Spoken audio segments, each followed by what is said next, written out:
अहमद अशफाक करीम साहब, 2 minute please. Respected chairman sir, आपने मुझे अपनी बात रखने का मौका दिया और साथ में महामहिम राष्ट्रपति जी के भाषण पर तबसरा करने और गुफ्तगू करने का मौका दिया, जिसके लिए आपका बहुत आभारी हूँ।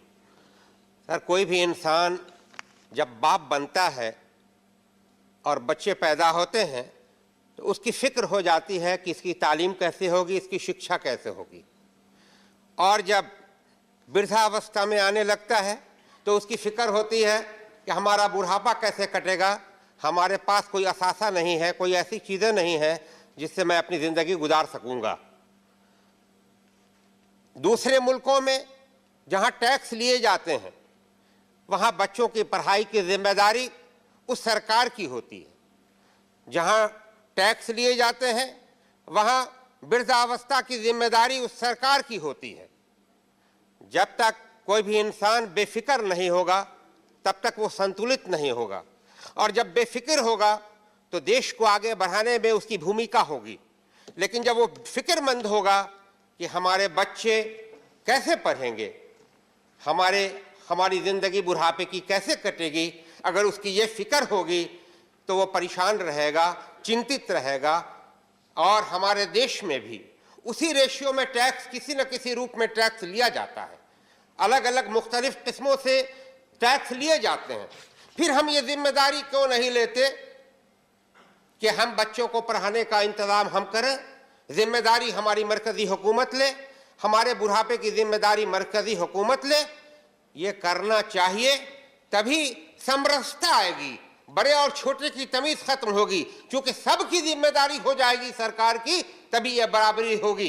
सिर्फ तकरीर और भाषण से बराबरी नहीं हो सकती, गरीबी नहीं मिट सकती, पिछड़ापन नहीं खत्म हो सकता। मैं आपके माध्यम से सरकार को यह अवगत कराना चाहता हूं कि राष्ट्रपति जी के भाषण में यह बात छूट गई होगी, मैं समझता हूं। बहुत विद्वान है, मैं ये समझता हूं कि वो मिस कर गए होंगे। ये बात अगर उनके जहन में आती तो ज़रूर होती, इसलिए हमारा आग्रह है। दूसरी तरफ हम ये कहना चाहेंगे कि 100 साल 2047 में 100 साल पूरा होगा, और शंका ये जताई जा रही है कि शहरों में भीड़ लग जाएगी, देहात की ज़्यादा से ज़्यादा आबादी शहरों में आ जाएगी। यह क्यों हो रहा है? इसलिए कि देहातों को अनदेखी किया जा रहा है, देहात के इंफ्रास्ट्रक्चर पर ध्यान नहीं दिया जा रहा है। विलेज के लोग परेशान हैं, जो शहरों में फैसिलिटीज़ है वो नहीं है।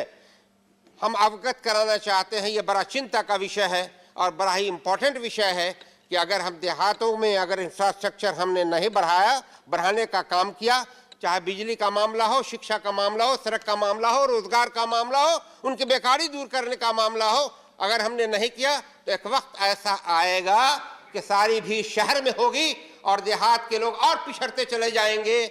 अगर पिछड़ते चले गए तो हमारा देश विकसित देश नहीं रह जाएगा। यह मैं आपके माध्यम से सरकार को, उस राष्ट्रपति जी के भाषण पर मेरी बातें हैं। और अगर वक्त दे तो मैं कुछ और कहूँ, 1 मिनट सर। नहीं, 5 मिनट समय नहीं है, पर आप कंक्लूड कर लें। Conclude 1 minute sir. सूबे बिहार में कटिहार जिला है, जो बड़ा ही पिछड़ा इलाका है, पसमानदा जिला है। सर, गरीब लोग गंगा के बगल में बसते हैं, गंगा नदी के बगल में बसते हैं, और कटाव की वजह से गंगा में, कटिहार के ज़िला में कई जगहों पे कटाव होकर के उनका घर गिर जाता है, उनकी खेती चली जाती है, वो और गरीब होते चले जाते हैं।